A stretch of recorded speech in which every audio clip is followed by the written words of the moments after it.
사탄이 어느 날 한 청년을 찾아왔습니다. 그는 10개의 병을 보이면서 여기 9개의 병에는 달콤한 꿀물이 들어있고 1개에만 독약이 들어있는데 10개 중에 아무거나 하나를 마시면 엄청난 돈을 주겠다. 사탄이 어떤 청년에게 유혹을 합니다. 청년은 고개를 가로저었습니다. 아무리 돈이 좋지만 내 생명과는 바꿀 수 없다. 그러나 사탄은 계속해서 유혹을 했어요. 아니야, 10개 중에 하나야. 10개 중에 겨우 하나만 딱 먹으면 돼. 계속 유혹하는 바람에 청년은 그래, 딱 한 번만 한다. 이번 한 번만 뭐 평생 안 하고 될 거니까 한번 하겠다 하면서 청년은 떨리는 손으로 진땀을 흘리면서 한 병을 골라서 마셨습니다. 그러자 청년은 환호성을 질렀습니다. 야, 꿀물이다. 내가 살았다.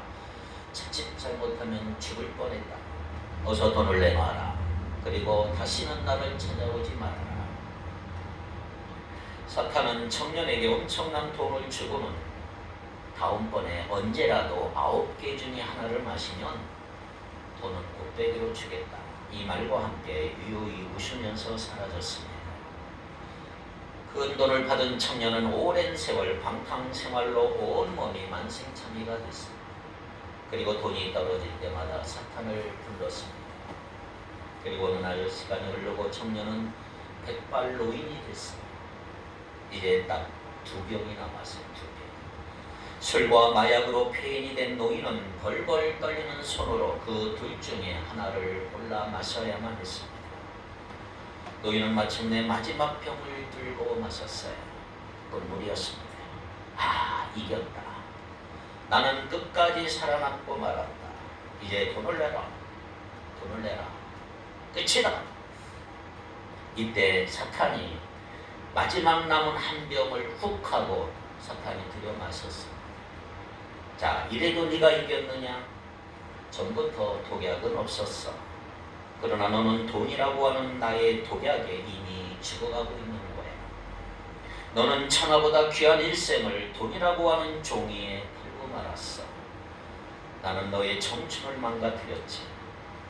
사람으로 태어나 다른 것은 아무것도 모르고 오로지 돈만 알고 가는 최고의 바보로 만들었지. 너는 이제 영원히 죽게 될 거야. 사탄은 유유히 웃으면서 돌아갔다는 얘기가 있습니다. 여러분, 진리만이 생명입니다. 예수 그리스도는 진리요 진리십니다. 욕심을 삼가하고 예수 그리스도로 충만하기를 바랍니다. 생명이 아닌 것에 목숨을 낭비하고 있지 않은지 여러분 돌이켜 한번 생각해 보셔야 합니다.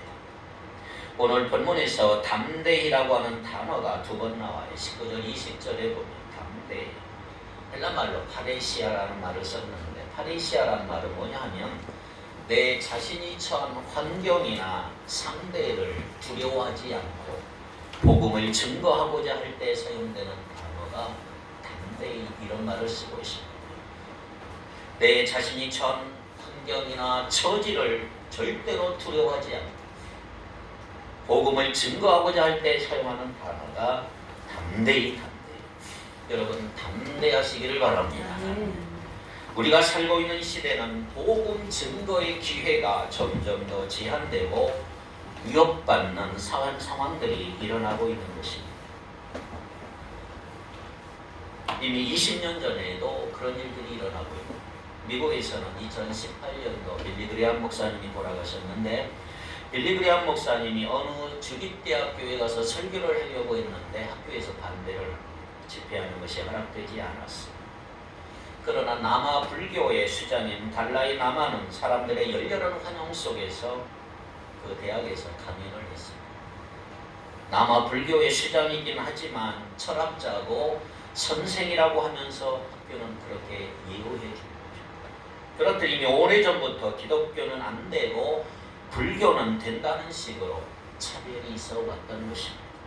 여러분, 혹시 공공장소에서 크리스찬 리더가 강연되는 것이 허락되더라도 그 말 중에 하나님이나 예수님같이 종교적인 말을 하지 않아야 된다는 조건을 붙이는 것. 지금 미국의 현실이고 우리나라도 방송에서 그런 조치를 취하고 있습니다. 지금 전 세계적으로 어느 나라나 경제나 과학이나 스포츠나 문화, 직업교육, 의술 등의 분야에서는 도움을 받고 교류하는 일에는 다 문이 활짝 열렸습니다. 이런 것을 한다고 그러면 어서 오십시오 그래요. 그러나 복음에 관해서는 점점점 폐쇄적인 사회가 되어가고 있습니다. 이런 세상에서 오늘 제목처럼 담대한 전도와 선교가 과연 가능할까? 사도 바울이 살던 시대는 사실 우리 시대보다 훨씬 더 복음에 대해 닫혀있던 세상. 로마 황제 숭배가 점점 본격화되어 가던 시대였습니다. 그럼에도 불구하고 바울은 에베소 교회 성도들에게 어떤 부탁을 하고 있을까요? 오늘 본문에 내가 담대히 복음을 전할 수 있도록 기도해 주십시오. 이렇게 요청하고 있는 것입니다. 19절, 20절을 다 같이 읽겠습니다. 19절, 20절 또 나를 위하여 구할 것은 내게 말씀을 주사 나로 입을 열어 복음의 비밀을 담대히 알리게 하옵소서 할 것이니 이 일을 위하여 내가 쇠사슬에 매인 사신이 된 것은 나로 이 일에 당연히 할 말을 담대히 하게 하려 하시리라. 아멘. 그렇습니다. 무엇보다 자기 자신이 담대한 복음의 증언자가 될 수 있도록 기도해 주기를 부탁하고 있는 거예요. 그리고 감옥의 고난 속에서, 감옥 속에서 착고의 체인죄로 매인 중에서도 담대하게 복음을 증언하게 해달라고 에베소 교회 성도들에게 기도를 부탁하고 있습니다. 자, 그런데 이 말은 내가 일부러 힘들게 하고 스스로 고난을 자초하라는 말은 아닙니다. 제자들을 전도 여행 보내실 때 예수님이 하신 말씀이 있습니다. 마태복음 10장 16절에 보니까 이렇게 기록이 되어 있습니다. 보라, 내가 너희를 보내니 양을 이리 가운데로 보낸 것과 같도다. 그러므로 너희는 뱀같이 지혜롭고 비둘기같이 순결하라. 자, 뱀같이 지혜롭고 비둘기같이 순결하라. 이 말이 무슨 말일까요? 사실 성경적으로 뱀은 별로 좋지 않은 건데 왜 뱀처럼 지혜로우라고 하실까? 비둘기같이 순결하라고 하는 건 이해가 되는데 그럼 뱀같이 지혜로우라고 하는 것은 무슨 뜻일까요? 이 말입니다. 복음에 있어서 내가 타협하거나 수를 쓰면서 전하지 말고 순수하고 정직하게 진리 가운데 복음을 전해야 하지만 그러나 동시에 전략적으로 해야 한다. 계획을 세우고 전략을 세우며 나가야 한다. 막무가내로 하지 말라 이 말이에요. 이 시대의 전도와 선교의 과제는 뭐냐면 어떻게 하면 순수함을 지키는 동시에 담대하면서도 지혜롭게 할 수 있느냐. 이 시대의 문제입니다. 자, 그렇다면 오늘 저는 여러분들에게 순수하면서도 지혜롭게 담대한 전도와 선교가 어떻게 가능할까? 세 가지 말씀을 드리면서 나누려고 합니다. 첫째, 하나님의 전신갑주를 입어야 된다. 하나님의 전신갑주를 입으면 담대해질 수가 있고 전도할 수 있고 선교할 수가 있다. 자, 10절로 11절을 같이 읽겠습니다. 10절, 11절 끝으로 너희가 주 안에서와 그 힘의 능력으로 강건하여지고 마귀의 관계를 능히 대적하기 위하여 하나님의 전신갑주를 입으라. 자, 우리는 하나님의 전신갑주, 온 몸을 덮는 갑옷으로 무장해야 된다. 왜요? 악한 영들을 상대로 싸워서 승리하기 위함이다.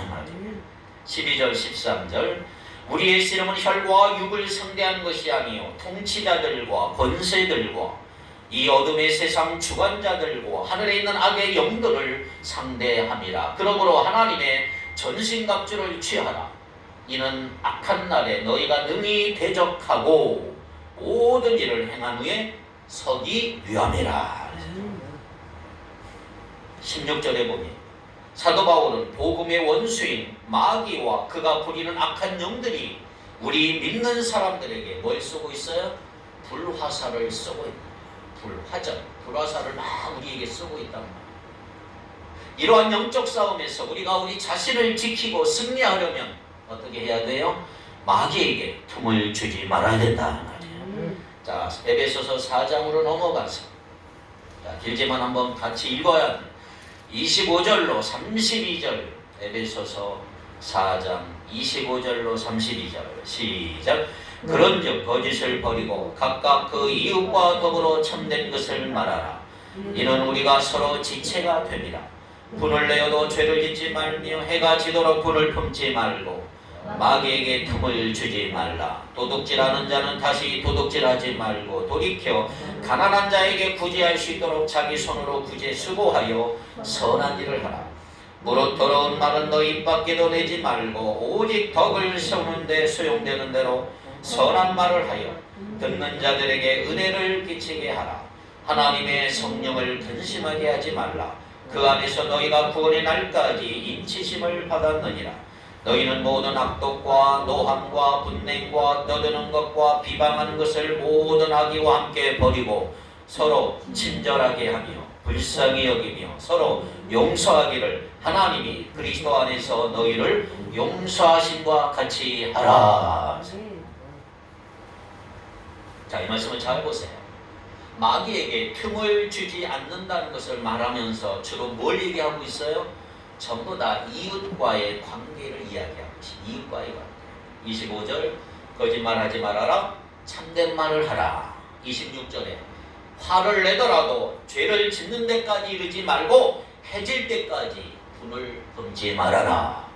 28절 도둑질하지 말고 자기 손으로 일하여 오히려 가난한 사람들을 도와주어라. 29절 더러운 말은 입 밖에도 내지 말고 덕을 세우는데 필요한 선한 말을 하라. 31절 악독, 노함, 분냄, 떠드는 것, 비방하는 것, 악한 의도와 함께 버리라. 32절 서로 친절하게 대하고 불쌍히 여기며 하나님이 용서하신 것 같이 용서하라. 마귀에게 틈을 주는 게 얼마나 많습니까? 거짓말, 분냄, 도둑질, 더러운 악독, 노함, 떠든 틈을 주는 거예요. 자, 그런데 이 모든 것이 다 이웃과의 관계 속에서 나오는 일들을 가르친다는 사실을 잊으면 안 됩니다. 이웃과의 관계를 제대로 하지 못할 때 어떤 결과가 오는지 아십니까? 성령을 근심하게 드리는 결과를 가져온다. 30절 하나님의 성령을 근심하게 하지 말라. 마귀에게 틈을 주면 성령님이 근심하시는 거지. 그러므로 여러분들이 영적 전쟁에서 승리하려면 이웃과의 관계가 올바로 세워져야 가능한 줄 믿습니다. 자기는 하나님만 잘 믿으면 된다고 그러고 이웃과의 관계는 엉망이라면 그건 결코 재밌는 게 아니에요. 하나님 사랑과 이웃 사랑은 별개가 아니라 같은 거예요. 하나님을 먼저 사랑하고 그 다음에 이웃을 사랑해야 하는데 여러분들 영적 전쟁에서 승리하려면 성령 충만하고 예배와 기도만 해서는 되는 게 아니고 이웃과 사랑의 관계 속에서 살아갈 때 영적 전쟁에서 승리할 수가 있는 거다 이 말이에요. 내가 기도는 되게 열심히 하는데 다른 사람과의 관계는 안 좋다? 그래도 괜찮다? 괜찮은 게 아니에요. 그러면 절대로 승리할 수 없어요. 패배는 항상 깨어진 관계에서 나타나는 것입니다. 그래도 이것은 해도 좋고 안 해도 좋은 선택사항이 아니고 반드시 해야 되는 필수 상황이에요. 이웃과의 사랑의 관계가 절대로 세워지지 않으면 여러분 영적 전쟁에 승리할 수가 없는 것입니다. 그런데 이웃과의 관계가 어떻게 세워질까요? 하나님과의 관계가 올바로 될 때 가능하다. 그러니까 이웃과의 관계가 다 깨지고 무너져서 우리를 불행하게 만들려고 시도하는 거, 그게 마귀의 관계, 마귀의 참 실수란 말이에요.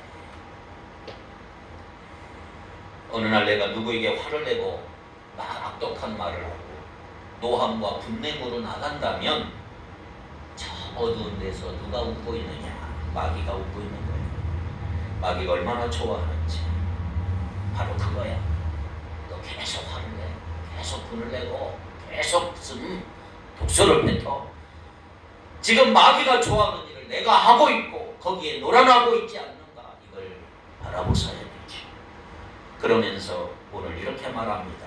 그러한 마귀를 대적하고 승리하기 위해서 뭘 하라? 하나님의 전신갑주를 입고 전신을 무장하라. 11절 말씀. 마귀의 관계를 능히 대적하기 위하여 하나님의 전신갑주를 입으라. 자, 그러면 하나님의 전신갑주는 구체적으로 뭘까요? 14절로 17절에 다 같이 읽어봅니다. 그런즉 서서 진리로 너희 허리띠를 띠고 의의 호심경을 붙이고 평안의 복음이 준비한 것으로 신을 신고 모든 것 위에 믿음의 방패를 가지고 이로써 능히 악한 자의 모든 불화살을 소멸하고 구원의 투구와 성령의 검 곧 하나님의 말씀을 가지라. 자, 이제 하나님의 전신갑주 그림을 한번 보십시오. 하나님의 전신갑주 그림이 아마 나와 있을 거예요. 자, 위에서부터 아래로 보면 머리에는 뭘 써요? 구원의 투구를 쓰고, 가슴에는 의의 호심경을 붙여요. 의의 흉배. 허리에는 진리의 허리띠를 띠고 있는 거예요. 발에는 평안의 복음의 신을 신고, 한 손에는 믿음의 방패를 들고 다른 한 손에는 성령의 검 곧 하나님의 말씀의 검을 가지라. 이게 하나님의 전신갑주 그림이에요. 자, 구체적으로 볼까요? 14절. 그런즉 서서 진리로 너희 허리띠를 띠고 의의 호심경을 붙이고. 첫째로 뭐예요? 진리의 허리띠를 떼야 돼요. 진리의 허리띠. 군인들이 허리띠를 탄띠라고 그러죠. 탄띠. 탄띠를 단단히 매야 거기에 대검 탈도 꽂고 수통도 달고 탄창도 달 수가 있는 거죠. 유대인들의 경우는 허리띠가 더 절실합니다. 왜냐하면 유대인의 복장은 우리처럼 바지가 아니고 통치마예요. 통치마.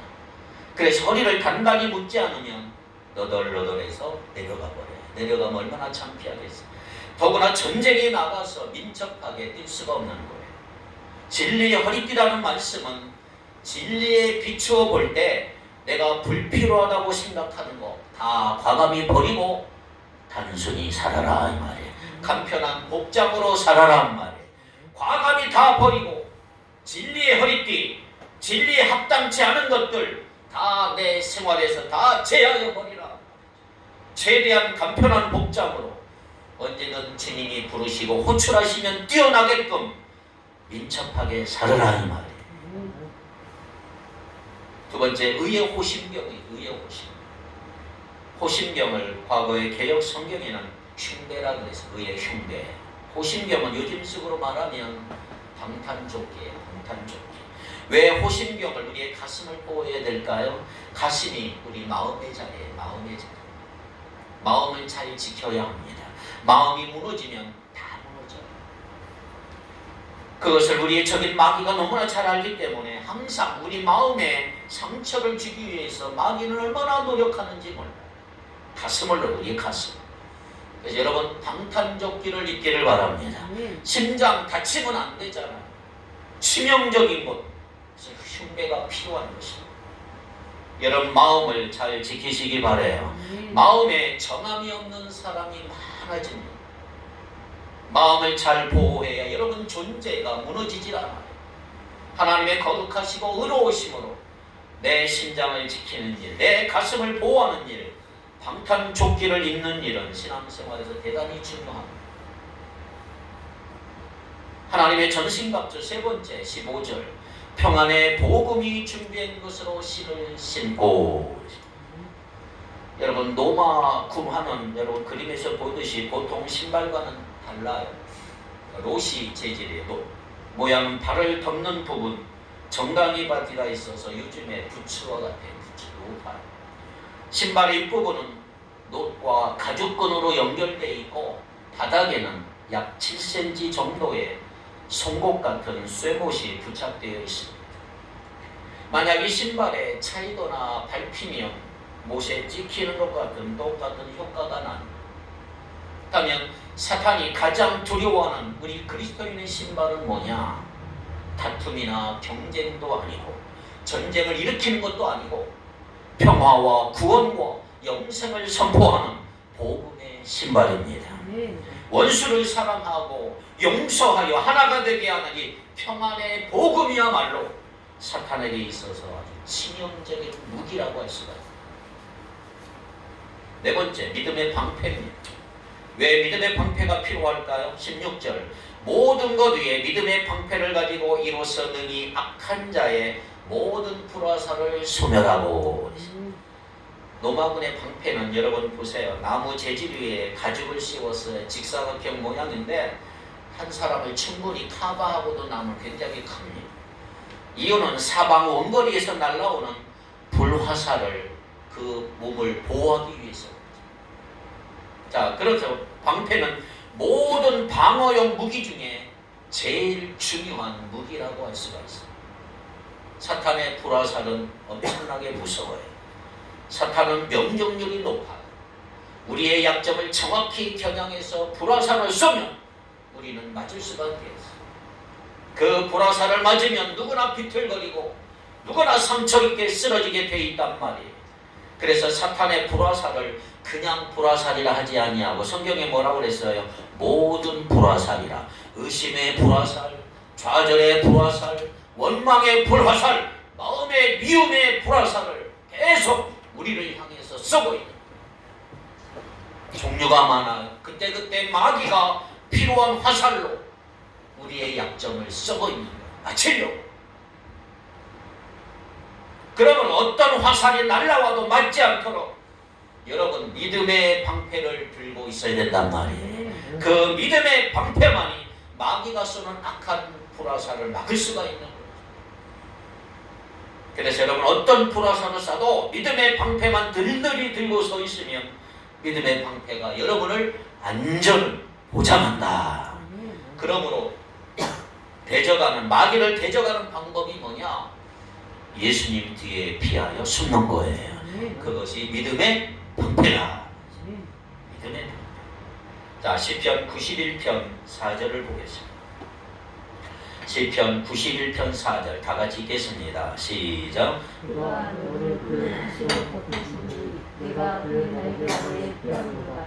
그의 진실함은 방패와 손방패가 되시나니. 아멘. 하나님의 능력의 방패로 사탄의 공격으로부터 안전하게 우리를 지킬 수 있기를 바랍니다. 17절 보세요. 구원의 투구와 성령의 검 곧 하나님의 말씀을 가지라. 다섯째는 구원의 투구예요. 구원의 투구. 군인들은 철모를 쓰지요. 총알이 날라와도 안전한 철모. 공사 현장이나 그리고 운동선수들이 안전모를 쓰는 이유는 머리 다치면 그만큼 치명적이에요.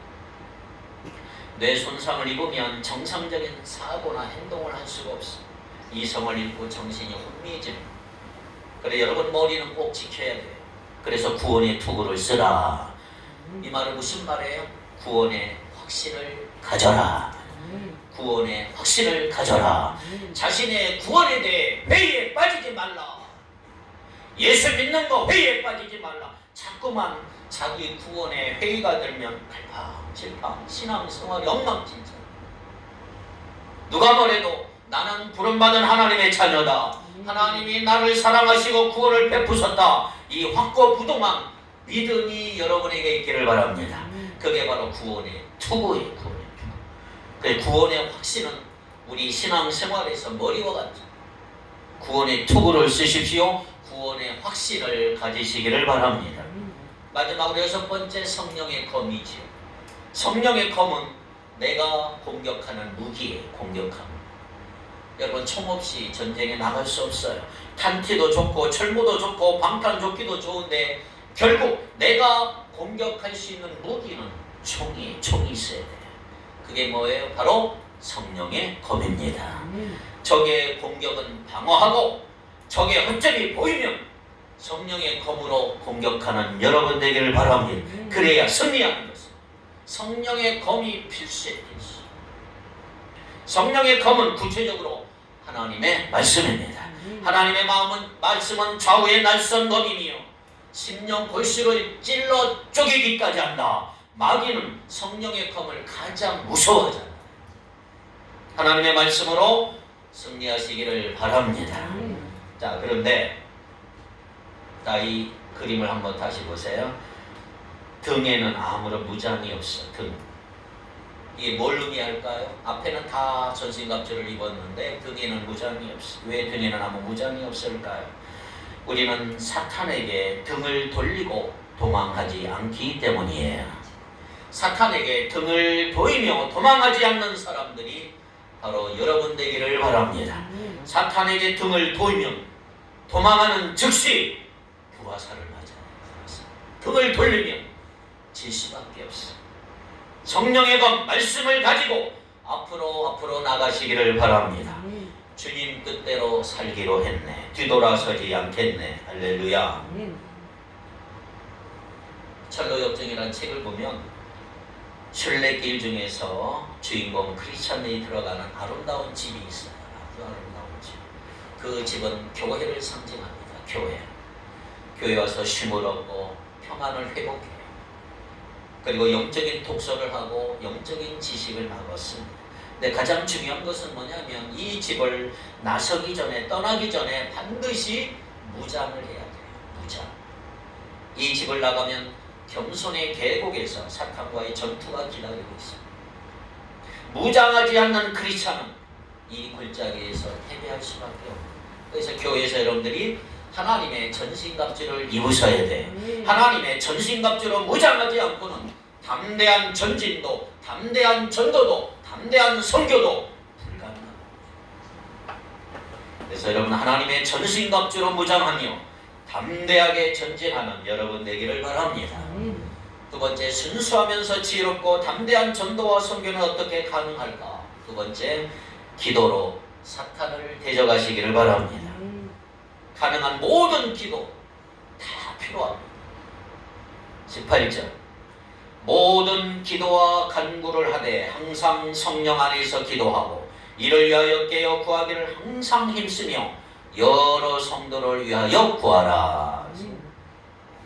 여러분 개역 개정에는 모든이라는 단어가 한 번 나오지만 사실 5번 나옵니다. 모든 기도, 모든 간구, 모든 때 항상이 2번 나오고 모든 성도. 그러니까 기도는 성령의 검인 하나님의 말씀과 함께 적을 향한 우리의 공격력 무기예요. 공격. 기도가 무기다 말이에요. 저는 농구는 별로 안 좋아하는데 농구 경기를 보면 경기에서 지고 있거나 불리한 입장에 있으면 팀의 감독이 작전을 불러요. 그리고 무슨 작전? 위급한 순간이나 경기가 끝날 때까지, 경기가 끝나는 가까울 때까지 시도하는 수비 작전을 하나 핍니다. 그 수비 작전이 뭐냐 하면 올 코트 프레싱이라는 작전이에요. 올 코트 프레싱. 전방이 압박 작전이에요. 그러니까 바짝 달라붙어서 최대한 압박을 가하는. 그러니까 이 수비 작전을 펼치면 상대팀이 당황해서 실수를 하거나 공을 빼앗기는 경우들이 있습니다. 그러면 그 공을 빨리 잡아서 곧장 공격으로 나가는 거예요. 그러니까 올 코트 프레스는 강력한 수비 전략이지만 사실은 공격 전략이에요. 공격. 오늘 우리도 그렇게 모든 기도를 처음 동원해서 중보 기도하면서 사탄과 맞서야 된다. 모든 기도를 처음 동원. 기도라고 하는 강력한 수비 전략을 통해서 곧장 공격으로 전환해야 여러분들이 승리할 수가 있는 거예요. 그러면 우리 시대에 우리가 사용할 수 있는 최후의 전도, 최후의 선교 전략은 뭐냐? 기도예요. 기도. 뭐 교회가 전도, 선교를 위해 토론이나 회의 전혀 두려워하지 않아요. 마귀는. 총동원 전도 집회, 전도 대회, 선교 이벤트 전혀 끔찍하지 않아요. 바자의 선교비랄 모금 활동도 마귀는 전혀 두려워하지 않아요. 우리가 열심히 회의하고 토론하고 준비하고 이리 뛰고 저리 뛰고 말하는 거 마귀는 전혀 두려워하지 않아요. 오히려 더 열심히 하라고 부추겨. 왜? 그렇게 열심히 하다 보면 사람들이 서로 감정이 상할 일이 생기고 안 좋은 일이 벌어지는 거예요. 그런데 마귀가 아주 싫어하는 거, 두려워하는 거 하나 있어. 그게 바로 기도다 이 말이에요. 기도. 마귀는 우리가 기도하기 시작하면, 중보 기도하기 시작하면 두려워 떠는 거예요. 두려워. 그래서 여러분들이 더 많이 기도해야 되고 중보기도 사역에 헌신하는 여러분 되기를 바랍니다. 특별히 무슨 일이 있은지 전도와 선교와 섬기는 일에 있어서 열심히 섬기고 토의하고 계획하는 것 중요하지만 오늘 우리가 더욱 중요한 거 기도해야 돼요. 물론 기도만 하고 다른 거 안 해도 문제지만 먼저는 기도하고 기도할 때 사탄이 떨고 하나님의 역사가 일어난다. 세 번째, 순수하면서 지혜롭고 담대한 전도와 선교가 어떻게 가능할까요? 어떤 상황 속에서도 복음을 선포하셔야 합니다. 어떤 상황에 처하든지 복음을 전하자. 그게 담대한 전도와 선교라고 할 수가 있습니다. 자, 오늘 본문을 다시 한번 보시죠. 19절 20절 19절 20절을 한번 보세요. 제가 세번역 성경을 읽어보겠습니다. 또 나를 위하여 기도하기를 내가 입을 열 때에 하나님께서 말씀을 주셔서 담대하게 복음의 비밀을 알리게 있게 해달라고 하십시오. 나는 쇠사슬에 매여 있으나 이 복음을 전하는 사신입니다.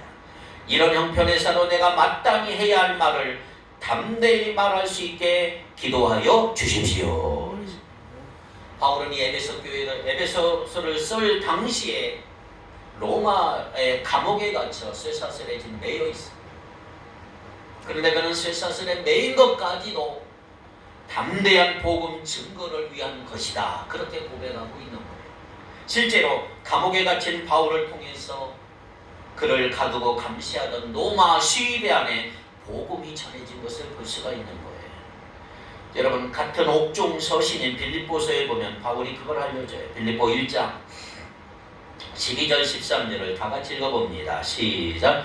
형제들아, 내가 당한 일이 도리어 복음 전파의 진전이 된 줄을 너희가 알기를 원하노라.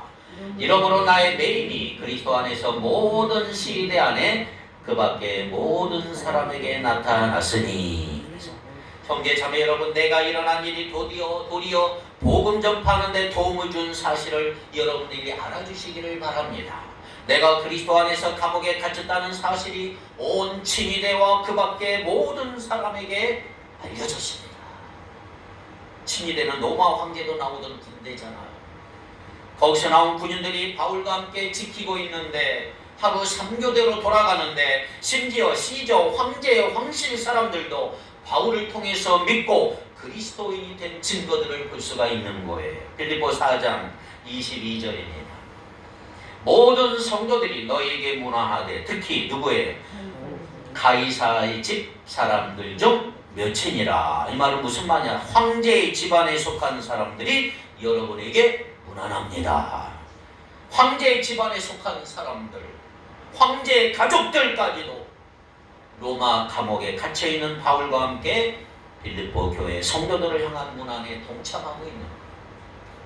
이처럼 로마의 감옥과 쇠사슬이 바울의 몸을 가두어 놓으실지 몰라도 예수 그리스도의 복음은 결코 가두어 둘 수가 없는 것입니다. 어떻게 됐어요? 마침내 로마는 복음화 되었다. 그러므로 지금도 우리가 복음 전파를 포기할 수 없는 사명으로 확신하며 나간다면 어떤 상황을 만난다 할지라도 복음은 제한되지 않고 퍼져나가게 될 줄 믿습니다. 코로나로 인하여 전도가 정지되고 복음을 전하고 싶은 사람들이 많지만 아직은 시기상조라고 막는 사람들도 많고, 현재의 법이 우리의 전도와 선교를 제한할 수 있고 나라의 공권력이 우리의 전도와 선교를 제한할 수도 있고 선교를 하려고 하는 그 나라 종교가 우리 전도와 선교를 제한할 수도 있고 현지 문화가 우리의 전도와 선교를 제한할 수 있고 심지어 복음을 전할 때 감옥에 가둘 수 있고 추방할 수도 있고 실제로 추방당한 선교사들이 얼마나 많습니다. 중국에 있는 우리 교단 선교사들은 다 추방합니다. 그러나 그 어떤 법이나 공권력이나 종교 세력이나 문화도 제한할 수 없는 게 우리에게 있단 말이에요. 그게 뭐예요? 기도다 이 말이에요. 기도하는 것들은 그거 아무도 막을 수가 없는, 어떤 사람도 어떤 세력도 우리의 기도를 결코 제한할 수 없는 거예요. 그래서 바울이 마지막으로 우리에게 주고자 하는 말씀 이렇게 얘기하고 있습니다. 디모데후서 4장 2절로 5절 읽고 한번 맞춰봅시다. 디모데후서 4장 2절로 5절입니다. 시작. 그 말씀을 전하라. 때를 어떤지 뭐든지 항상 힘써 범사를 오래 참과 거짓으로 경책하며 공개하며 보라. 때가 이르니 사람이 다른 교훈을 받지 아니하며 비가 가리워서 자기의 사역을 따를 스승을 나뉘고 또 그 길을 진리에서 돌이켜 허탄한 이야기를 따르라. 그러나 너는 모든 교회에 순종하여 고난을 받으며 전도자의 일을 하며 그의 신고를 다하라. 아멘. 그대는 말씀을 선포하십시오. 기회가 좋든지 나쁘든지 꾸준하게 힘쓰십시오. 세 번역에 보면 끝까지 참고 가르치면서 책망하고 경계하고 권면하십시오. 때가 이르는 사람들이 건전한 교훈을 받으려 하지 않고 귀를 즐겁게 하는 말을 들으려고 자기네 욕심을 맞추어 스승들을 모아들일 것입니다. 그들은 진리를 듣지 않고 꾸민 이야기에 귀를 기울일 것입니다. 그러나 그대는 모든 일에 정신을 차려서 고난을 참으며 전도자의 일을 하며 그대의 직무를 완수하십시오. 그렇습니다. 점점 오늘날 많은 사람들은 주님의 복음을 들으려 하지 않고 그저 자기 귀를 즐겁게 해주는 말만 들으라면서 진리를 외면하게 될 거라 말이에요. 그러나 그런 현상은 지금 이 시대 현상이 아니고 과거 2000년 전에도 똑같이 일어난 현상이에요. 오히려 우리보다 훨씬 더 열악한 환경에서도 1세기 크리스찬들은 최선을 다해 복음을 전했고 그 결과 우리에게까지 복음이 전해지는 역사가 일어났다 이 말이죠. 어떠한 상황 속에서도 복음은 선포되고 증거되어야 한다고 믿는 사람들이 있는 한 복음은 계속 세상에 전해지고 생명의 역사는 계속 일어나야 된단 말이에요. 우리가 바로 그 역사에 쓰임받는 아름다운 성도들이 되길 바랍니다. 다시 한번 전도와 선교를 향한 주님의 명령 앞에 담대하게 서서 기도와 말씀으로 힘차게 나가는 우리 모두가 되기를 주님의 이름으로 축복합니다. 기도합니다. 거룩하신 하나님, 우리에게 주님의 능력을 덧입혀 주옵소서. 구원의 확신만을 가지고 살아가는 우리에게 진리의 허리띠, 의의 호심경, 믿음의 방패, 평안의 복음이 준비한 신발, 구원의 투구와 성령의 검을 주소서. 우리가 어디 있든지 간에 주님의 영광을 드러내는 능력자들로 세워지기를 원합니다. 우리가 다시 한번 하나님의 전신갑주로 무장하게 도와주시며 우리의 가능한 모든 기도로 사탄을 대적하고 우리와 복음의 일꾼들이 어떤 상황에도 담대하게 복음을 전하도록 인도하여 주시옵소서. 예수님의 이름으로 간절히 기도하옵나이다. 아멘.